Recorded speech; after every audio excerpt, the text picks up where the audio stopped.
Welcome back, my friends. Today we're going somewhere unexpected. A story that begins with gods and smoke and sacred fire and ends with one of the most calculated betrayals in human history. This is the strange, dark, and deeply human origin story of the cigarette. Let's go. Long before Europe knew this plant existed, it was already ancient. For thousands of years, the indigenous peoples of the Americas had been living alongside tobacco, growing it, harvesting it, using it in ways that had absolutely nothing to do with the cigarette you picture today. To them, tobacco was not a habit. It was not a product. It was not something you did out of boredom or stress or because everyone else was doing it. It was a conversation with God. Cherokee healers blew tobacco smoke over open wounds, believing the smoke carried healing directly from the spirit world into the body. Aztec priests burned it in massive temple ceremonies, watching the smoke rise toward the heavens and believing completely that their prayers were traveling upward inside it. Among the Plains tribes of North America, sharing tobacco was not casual.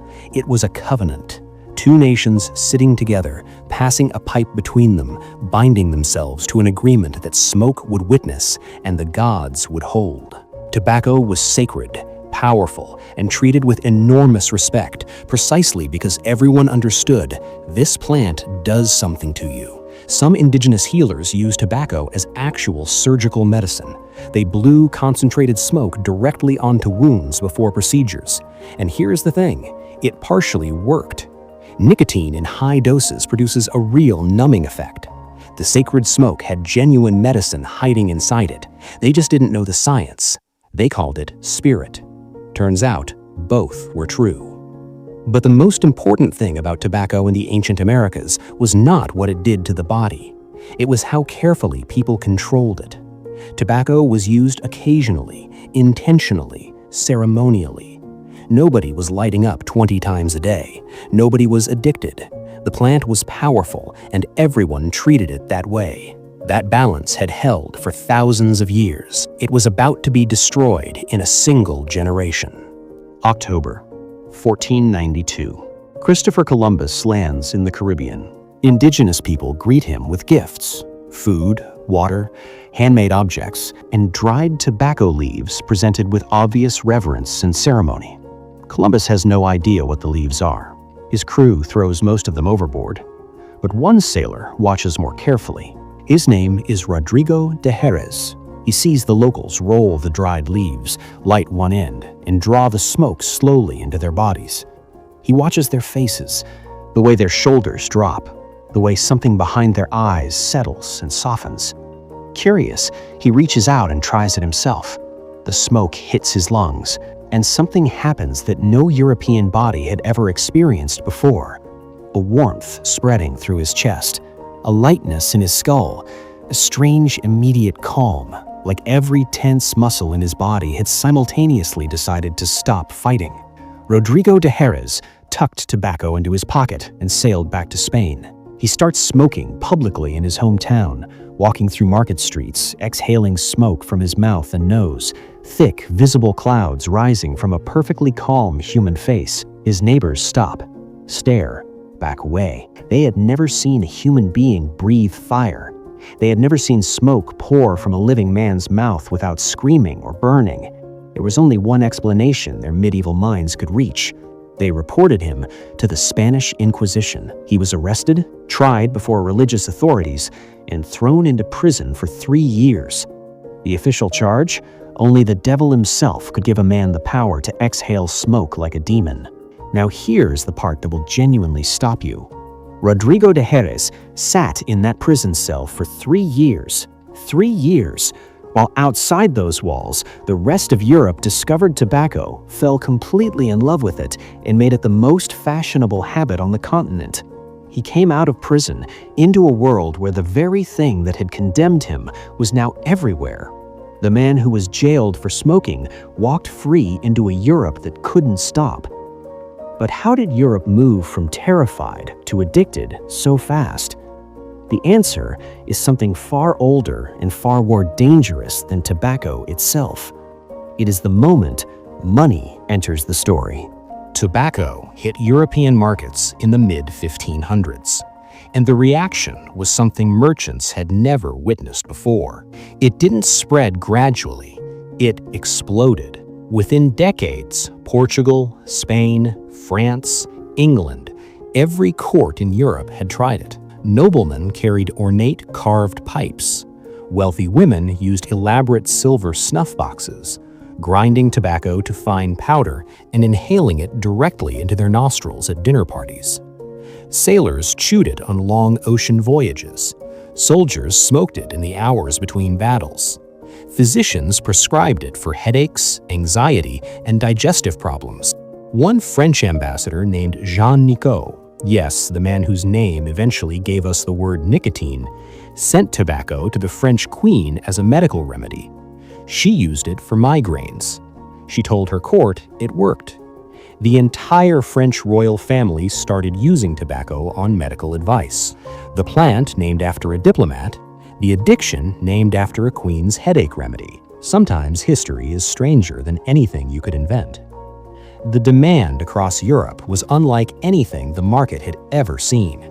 And demand that powerful meant one thing: someone was about to become extraordinarily wealthy supplying it.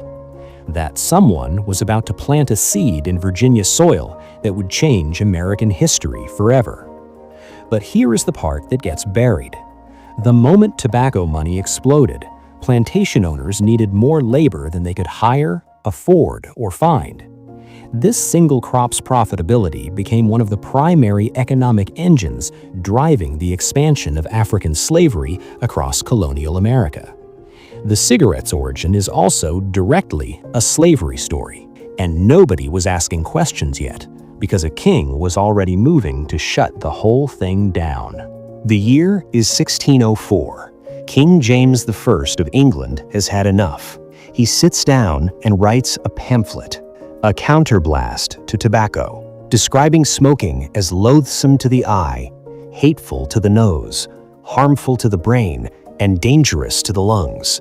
Then he raises import taxes on tobacco by 4,000% overnight. Not 40%, not 400, 4,000. His logic was simple: make it so expensive that only the truly desperate would pay. Price the addiction into extinction. People paid the higher price without blinking and kept smoking. This was the first government health warning about tobacco in recorded history, written in 1604, 400 years ago. And it failed so completely, so immediately, so embarrassingly that historians still shake their heads at it today. Because King James had made the mistake that every government after him would make. He was fighting a plant with a law, and the plant had already done something to millions of European brains that no law could undo. It had made itself necessary. Here is the thing nobody fully understood in 1604, and what tobacco companies would spend billions concealing in the 20th century. Nicotine doesn't just feel good, it physically restructures the human brain.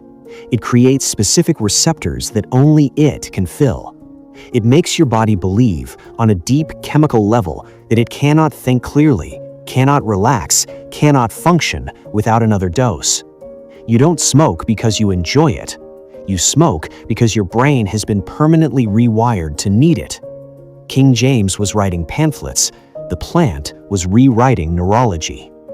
The king lost, completely, embarrassingly, finally.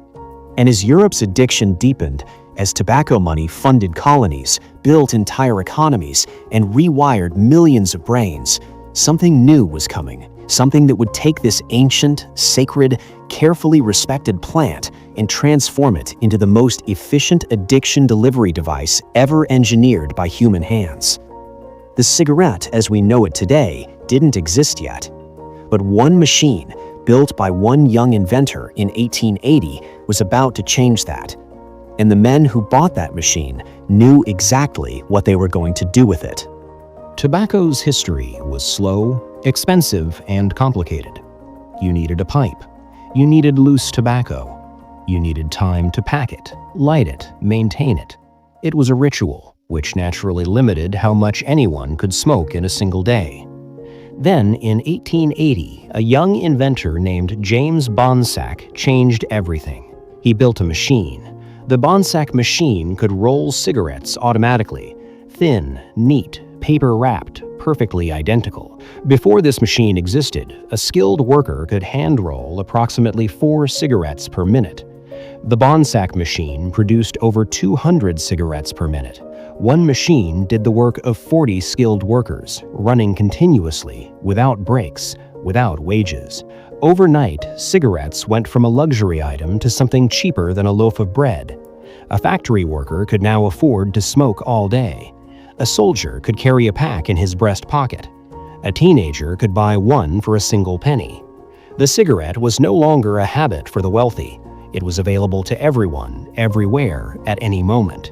Here is what nobody realized in 1880. The cigarette was not just a cheaper way to smoke tobacco, it was a fundamentally more dangerous one. Pipe smoke is typically not inhaled deeply. Cigarette smoke is. The thin paper tube was specifically designed to deliver smoke directly into the lungs, deeper, faster, and more efficiently than any previous method. The machine didn't just manufacture cigarettes, it manufactured addiction at industrial scale. But the machine needed a market, and one man had a plan to create one. James Duke looked at the Bonsack machine and saw not a product, but a weapon. He licensed the technology, built factories across America, and then did something that had never been done before in the history of consumer products. He invented modern advertising. Duke hired artists to create beautiful trading cards inserted inside every cigarette pack. Collect all 50. People bought cigarettes just to complete the set. He put coupons inside packs. Redeem enough, get a free gift. He sponsored events, paid celebrities, and plastered billboards across every American city. By 1890, Duke controlled half of the entire American cigarette market. But here is where it gets interesting. Duke needed new customers constantly because nicotine addiction, once established, takes care of itself. The challenge was never keeping existing smokers, it was recruiting new ones.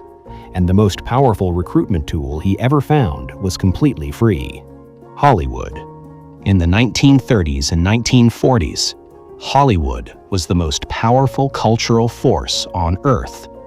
And Hollywood was absolutely drowning in cigarettes. Every hero smoked. Every romantic lead had a cigarette dangling from his lips.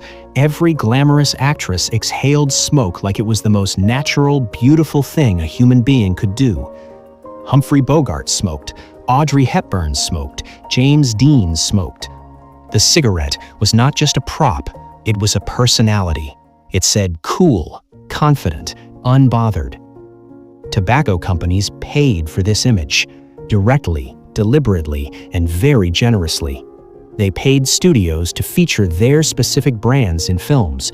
They paid actors to appear in magazine advertisements, and they recruited the most trusted voice in American society to personally endorse their product: doctors. In the 1940s and 1950s, cigarette advertisements in American medical journals and mainstream magazines featured real physicians in white coats, stethoscopes around their necks, holding cigarettes and smiling. The taglines were breathtaking in their confidence. More doctors smoke Camels than any other cigarette. Not one case of throat irritation due to smoking Camels. Doctors recommending cigarettes to patients in medical journals. And Americans believed them. Why wouldn't they? These were doctors, the most educated, most trusted people in society. If smoking was dangerous, surely the doctors would know. The doctors did know. They just weren't allowed to say so. The year is 1953. In laboratories across America and Europe, researchers are arriving at the same terrifying conclusion independently. Cigarette smoke causes lung cancer. Not possibly, not maybe. Definitively, repeatedly, undeniably. The research is solid. The evidence is overwhelming. The conclusion is unavoidable. The tobacco industry receives this news and makes a decision that will eventually be called one of the greatest corporate crimes in history. They bury it. 7 of the largest tobacco companies in America hold a secret meeting at the Plaza Hotel in New York City. They hire a public relations firm. They create an organization called the Tobacco Industry Research Committee, designed not to research tobacco's dangers, but to manufacture doubt about them. Their strategy was genius in its simplicity. They didn't need to prove cigarettes were safe. They just needed people to believe the science was unclear, disputed, uncertain, still being studied.